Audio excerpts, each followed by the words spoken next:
জাহাজের এখন বিপজ্জনক একটা জায়গায় দাঁড়িয়ে আমি ভিডিও করতেছি। আপনাদের মনে প্রশ্ন হতে পারে যে কিন্তু কেন, আপনাদেরকে একটু দেখাই তাহলে বুঝবেন।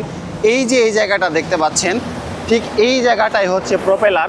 আমি যদিও সেফ ডিস্টেন্স মেনটেন করে আমি এই জায়গায় ভিডিওটা করতেছি, এবং এই প্রোপেলারটা এই জায়গায় এত স্পিডে ঘুরতেছে যে দেখেন সমুদ্রের পানিগুলোকে কী অবস্থা করেছে এবং ঢেউয়ের সৃষ্টি করে আমাদের শিপটা এখন সামনের দিকে নিয়ে যাচ্ছে। এখন আপনাদের মনে প্রশ্ন হতে পারে যে এই প্রোপেলার কত স্পিডে ঘুরতেছে। এই প্রোপেলার খুবই শক্তিশালী এবং এখন 97 আরপিএমে আমাদের জাহাজ চলতেছে, মানে প্রোপেলারটা প্রতি মিনিটে 97 বার ঘুরতেছে এবং আমাদের শিপটাকে সামনের দিকে নিয়ে যাচ্ছে।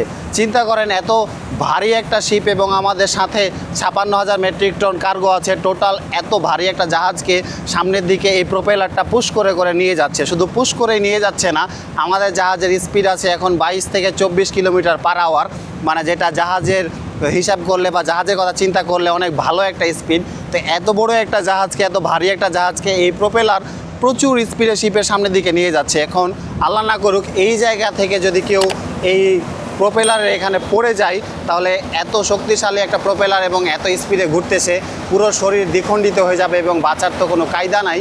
তো এই জায়গাটা অনেক বিপজ্জনক একটা জায়গা। নর্মালি যখন জাহাজ চলে তখন এর আশেপাশে কেউ থাকে না, কারণ এখান থেকে সেফ ডিস্টেন্স মেনটেন করাই বেটার। কিন্তু আপনাদেরকে একটু দেখানোর জন্য আমিও সেফ ডিস্টেন্স মেনটেন করেই আপনাদের সাথে ভিডিওটা করার চেষ্টা করেছি, কারণ এই জায়গাটা এখন ভয়ঙ্কর, প্রচুর স্পিডে প্রোপেলারটা ঘুরতেছে। আপনাদেরকে যদি আবারও একটু দেখাই যে এই শান্ত সমুদ্রকে একদম ঢেউ সৃষ্টি করে করে করে করে আমাদের শিপটা সামনের দিকে এগিয়ে যাচ্ছে। এবং আমাদের জাহাজের প্রোপেলার কিন্তু একটা, আপনারা আবার প্রশ্ন করতে পারেন বা আপনাদের কাছে মনে হতে পারে। তো ভিডিওটি দেখার জন্য ধন্যবাদ। সাথে ছিলাম আমি ওয়াহিদ হাসান, নয়নন্দা সি পেজ থেকে। সবাই ভালো থাকবেন। আসসালামু আলাইকুম।